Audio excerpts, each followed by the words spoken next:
City News is brought to you by East Brewster Lawyers Rotorua, celebrating 100 years of legal excellence and innovation.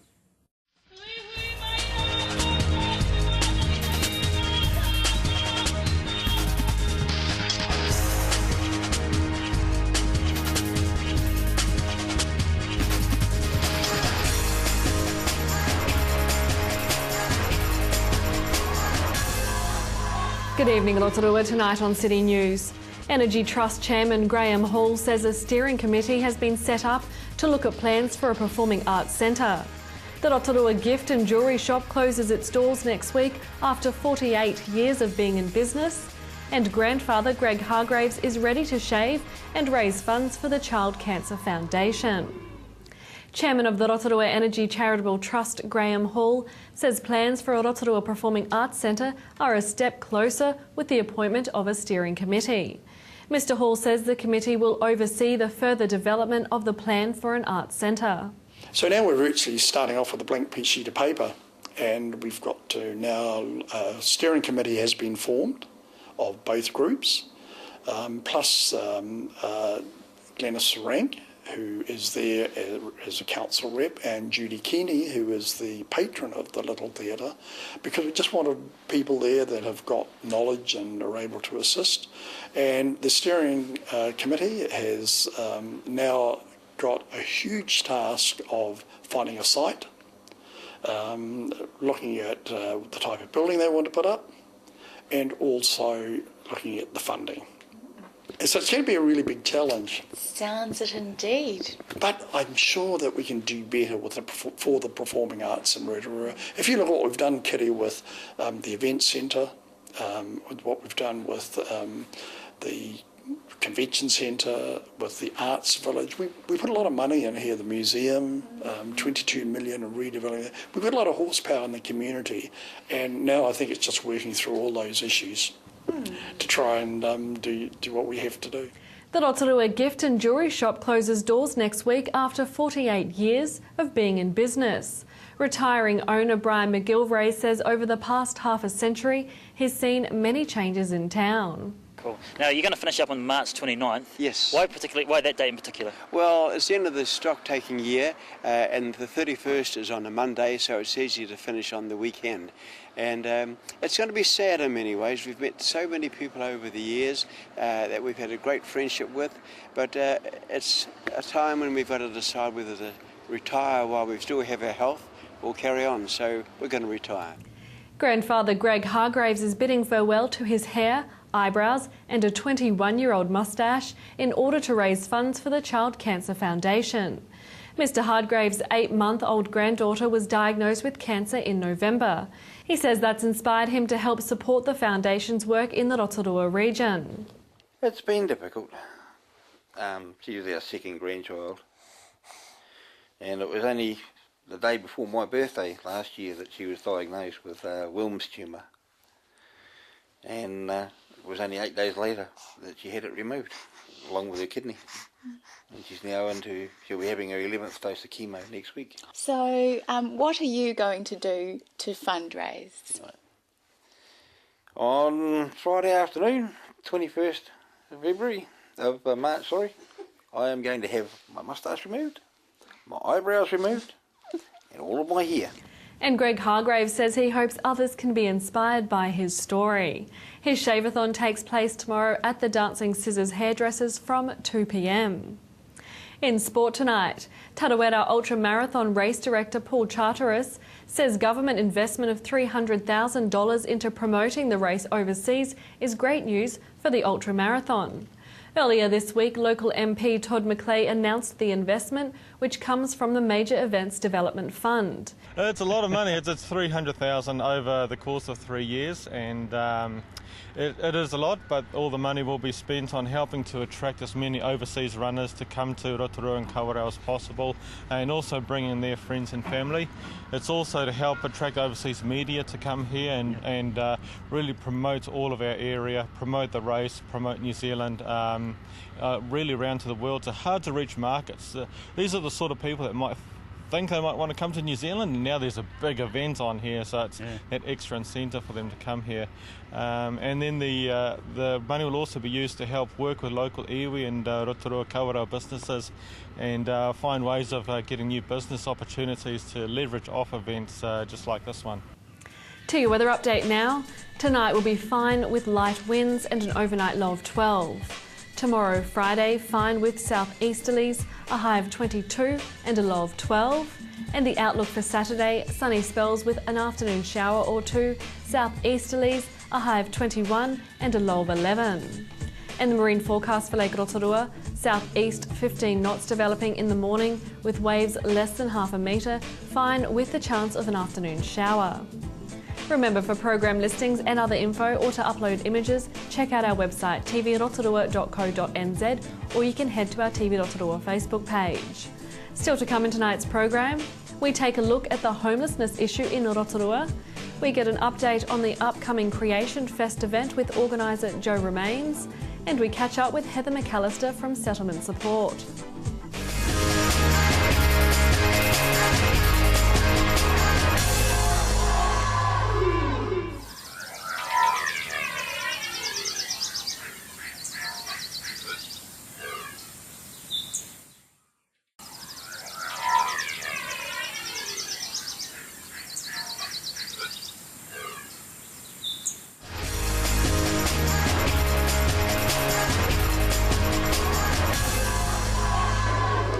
Kia ora, welcome back to City News. Homelessness is a huge issue in Rotorua. There are claims of up to 30 people out on the street, some as young as 13. It is a very concerning issue, and the reason why we are at the meeting today and that there are so many people here. There are many agencies, there are some from out of town, there are leaders in the field from all over the country in fact, and we're going to be talking to just 4 of them about how they see the problem.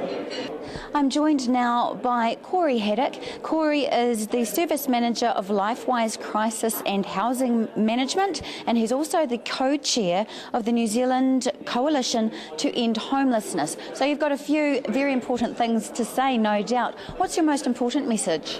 I think the most important message is homelessness is growing in New Zealand, and unfortunately it's still not recognised as a social issue by central government. And because of that, the services that are doing great work in Rotorua aren't getting the funding they need to do the work they do. Why do you think the government isn't recognising it? I think that they just don't see it as an issue. They don't see it as a problem. How much of a problem is it? Well, we know it's growing. Internationally, research tells us that about 1% of the population are homeless. So, that's quite significant for New Zealand. What's the definition of homeless? Because is it that they absolutely have no abode and they're sleeping under a tree? What is it? Well, homelessness, so it's basically you've got your rough sleepers, so people sleeping rough, but it's also, homelessness is also defined as people who are in unsafe or unsecure housing. So either, they're in an overcrowded housing environment, or they are in a hostel or a boarding house, and because they don't have security or tenure like other people do. Kia ora, we're now joined by Haihaitu Barrett. Haihaitu is from the LifeWise Mental Health and Addiction Service. She is te arawa from Ngāti Whakauwe. Tēnā rawa atu koe te tuahine. Kia ora. So what do you see as the main issue here with homelessness in Rotorua? I think the main issue will be around coexisting disorders. A lot of our people suffer from mental health and addictions, which is not kind of favourable in our whānau eyes. And a lot of them turn to the streets because really they don't have anywhere to go, and they end up in services like ours where we have to provide 24/7 supported accommodation. And if they don't have a reintegration plan back to the community, back to their own whānau, they'll end up in the streets. Yeah, it's very sad. How hard is it to rescue them? Because once they're dealing with those addictions, it can be like we just spoke to a wonderful tāne who said it's like a chicken and egg, it just goes around and round and round. Yeah, it's a revolving door syndrome. So really our whānau only make the change when they feel it's time. So service providers can, determine treatment plans, but once our whānau decide they still want to, do what they do, reintegration and abstinence won't happen. And a lot of the people that suffer are their own whānau and sadly their children. And so that's when they deem themselves as outcasts and not wanted and end up back out in the streets or through the revolving door syndrome, back through the mental health services. I'm joined now by Jim Adams. Jim is a very strong advocate for homeless people in Rotorua, and he's at the coalface. He has been out there, he has seen the reality of what we're dealing with here. Kia ora, Jim. Not to worry. Yes, I think we need to find somewhere a permanent shelter for these kids. They are kids, 13, 14 years old and upwards. They have nowhere to go at night. When it's cold, raining, and the wind's blowing, you want somewhere, a roof over your head. Everything's closed. The churches are closed. Nobody wants them. They sleep in shop doorways or park benches when it's not raining. And they need something more. They need protection. They need a door they can lock at night and feel secure. And they want food. They want drink. They want clothing. The people out there who can help them once they've gone beyond that stage. But initially, you've got to get them inside, warm, safe, and secure. Then you can educate them, then you can help them, then you can attend to their medical needs and their spiritual needs, not while they're wandering the streets. It's my pleasure now to be speaking with Barney Jewell, who's the chairman of the Rotorua Night Shelter Trust. Barney, what's the most important issue as you see it? Well, the most important issue is to find relief for those that are unfortunately homeless, whether that be a roof over their head or food or clothing or comfort or medical help or whatever it is. You've been doing this a long time. What is the greatest issue that you face? Finance basically is the greatest issue. If we had the money, we would get a building and we'd get the approval to use it from council so that we could actually put a roof over people's head. I don't think that would need to be more than, say, capable of bringing just 4 beds, but it would serve the purpose in Rotorua at the moment. Now, what is your message to the community of Rotorua? How can they help? That the Night Shelter Trust has been going on for a long time now, that this forum has brought together more people who have a vested interest in the homeless in Rotorua. From this forum, I believe that really good things are going to happen. There's going to be a lot more cooperation between the different agencies, and I'm sure that we're going to go places where we didn't even dream we could go. Well, wonderful. We certainly hope that dream becomes a reality for you. Thank you very much for your time. Thank you. Kia ora. Right.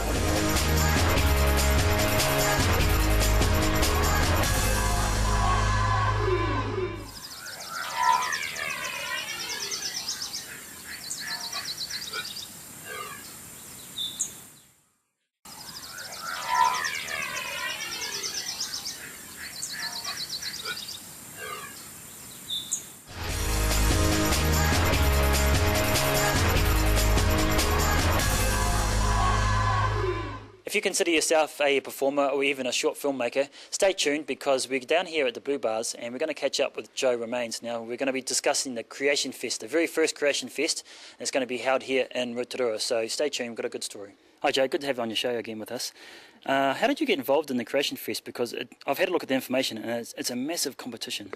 Yes, it is. It is quite large. I've got a bit of a history with the event. I was involved with Wearable Creations, which finished in 2012, and that was with Barbara Cook, wasn't it? That was with Barbara Cook and Terry Wheeler, with the trustees of Rotorua Creative Art Trust. When that event closed, I spent some time with the trustees discussing how we could perhaps take on the event and give it a new life at the Blue Baths, and that's really what we've done. Working in collaboration with the Trust. The new event is called Creation Fresh. It's a rebrand and a refresh of the event. We sort of took on the challenges of how to give the event a new life, building on the legacy of the Wearable Creations. And Creation Fest has three sections basically. We've got the wearable art, live performance and a short film competition. Let's talk about the wearable art section for a little bit. How is that going to work this time, Joe? Well, we've got 5 new categories for the wearable arts. We have Metal Mania, Moving Parts, Sweet Dreams and Beautiful Nightmares, Home and Heritage, and Natural New Zealand. We have divided it into, we have got prizes for youth and an open section, but everybody can enter in any one of those categories. So it's opened it up a little bit from the way it has been previously run. We really want past entrants to get in behind it again and start creating, but also would love to see some new people, particularly youth, which is it's always been a goal of the Trust and that here at the Blue Bars to really sort of foster that talent and youth and support those people. Are you doing anything specific to get this message out to the youth? We have a roadshow that's going to start next week, so it's the 17th to the 21st of March, and our team of coordinators, so that's the wearables, live, performance and film, will all be going around all the high schools in Rotorua and also in surrounding areas as a roadshow, really just sort of generating interest, telling people about the festival, about how it does have these other opportunities and the other arts to participate, and making that connection with the kids, but also with the teachers as well, because sometimes teachers are very busy people and have a fairly full sort of life without taking on any other commitments. So we want to sort of establish with them that there is this online support that we'll be offering, and that we have a dedicated coordinator for each field so that they are there to mentor the kids. Now, whenabouts is the actual event of Creation Fest, Jo? The finished shows are 15th to the 19th of July, which is a wee way off, but we really need people to start creating now because there's quite a process involved before the shows themselves with prejudging of the wearables. The short film closes a significant amount of time before to allow the judging of that to take place. So, everybody just get online, get creative and start putting them in. Now, you mentioned judging of the short form films and things like that. Who are the judges? So far we've got 3 judges. We are waiting for confirmation on a 4th judge. Hopefully he has another commitment, but we're just waiting to see how that goes. But John Callan is heading the judging panel. John's a wonderful, highly respected person in the film industry. He's just finished being involved with Hobbit for the last 3 years as a core cast member, and teaches at Unitec, teaches drama, has done feature films, worked for National Geographic, all kinds of things all over the world, done amazing things. So we're thrilled to have John as the coordinator and head judge. Wow. He'll be joined by Amanda Billings from those people, a lot of people probably will know her from Shortland Street, she's Dr. Sarah Potts, and also Angela Bloomfield, also from Shortland Street. Angela directed Shortland Street for a number of years and was also Rachel, for those of us that are followers of that. Rachel McKenna, I remember her. Rachel McKenna, back in the day. Yes. Now, obviously, there's some quality judging there. So, obviously, how difficult was it to get these people roped into the idea?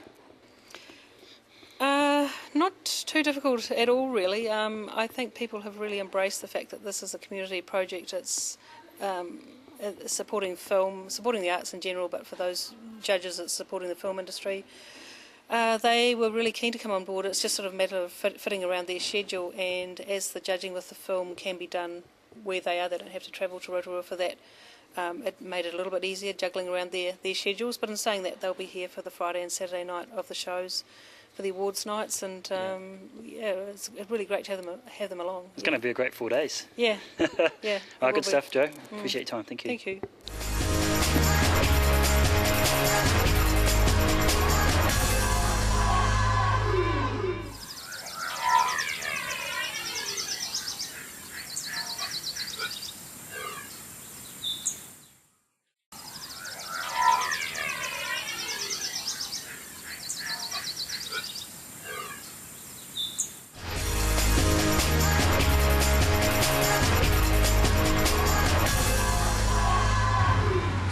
Well, coming up over the next few weeks, we've got 3 very important events happening in our community. We've got a tax seminar, a marae visit, and also neighbours in our community. Now, these things are mainly for immigrants, but you can come also. And with me today is Heather McAllister from Settlement Support. Thanks for joining us today again, Heather. It's always good to catch up with you.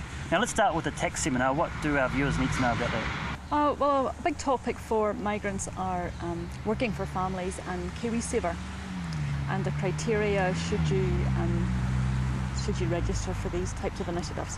And the big one, if you're on a temporary visa, is that you don't need to apply for KiwiSaver. So when someone gets a job that's travelling through New Zealand or here on a work visa, like you said, they don't actually have to go through that process. Yeah, if the employers ask you to join KiwiSaver, you don't have to fill out the forms, and that just saves time for the employer and the payroll staff. Yeah. And because those people won't be here indefinitely, will they? No, that's right. Yeah. Yep. Now, is that hosted by IRD? Yes, IRD will be presenting the workshop, and there'll also be an advisor who speaks Punjabi and Hindi, which is great.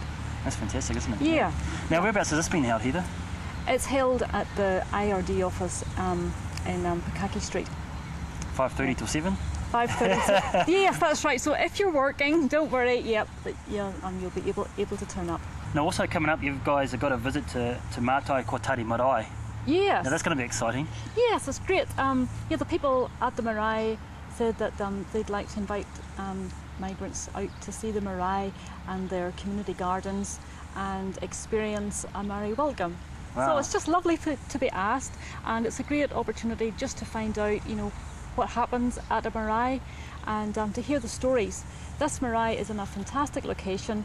It's on the shores of Lake Rotorua, just overlooking Makoia Island. Cool. So whenabouts is that one? That's on a Saturday, Saturday at 11 o'clock. Cool. So do you need to know numbers for that? Yes, if people would like to register, contact me here at the District Council, or just Google Settlement Support Rotorua. And they can get all the information there. That's fantastic, because all those different cultures that come to New Zealand, they may not necessarily always get to have that cultural experience on a marae, especially if it's more of a commercial setting like here in town. But to actually go to a working marae, that'd be awesome for them. It is, and the people on the marae really want to find out about the different migrants who are living here. So it's going to be a very relaxed day, and it's for families too. So if you've got children, don't feel that it's not for them. They will be very welcome. There's plenty of space for them to run around and have fun. Yeah, especially if it's on the shores there of the Lake Rotorua. Yep. Now, Neighbours in the Community, that's also coming up very shortly. That's always a big event for settlement support. Yes, this will be the first one of the year, and it takes place on Friday the 28th of March at the Arts Village, and it always takes place between 12 and 1 o'clock. And our guest speaker this time round is Wetsu from Taiwan, and she's originally from the central mountainous area in Taiwan. And so she'd obviously speak Chinese or Mandarin? I think she speaks Mandarin, yeah. That's going to be interesting. Yeah. Are you going to have to use an interpreter, or does she speak No, English? Wetsu's English is absolutely fantastic. She's very entertaining, very funny, and she's been living in Rotorua for a number of years now, and she gets involved with lots of organisations and has got lots of funny stories to tell. Now, obviously you're really busy here with all the different immigrants that come to New Zealand, and especially to our city, but if they're wanting some more information about the 3 events we've talked about today, how can they get hold of you? Yeah, just contact me here at the District Council, and they can also pick up the welcome pack, which is just in the customer service area. And if they've got individual queries, they can make an appointment to see me or send me an email. Cool, and they can get information on those 3 different events as well? Absolutely. For all 3, we do require people to register. Good stuff. Appreciate your time. Thank you. Thank you. That was Heather McAllister talking to Alan Solomon. If you have any news or an event that TV Rotorua can support, you can call the station on 073488 984 or email news@tvrotorua.co.nz. Thanks for watching tonight. From all the team at City News, Homaria.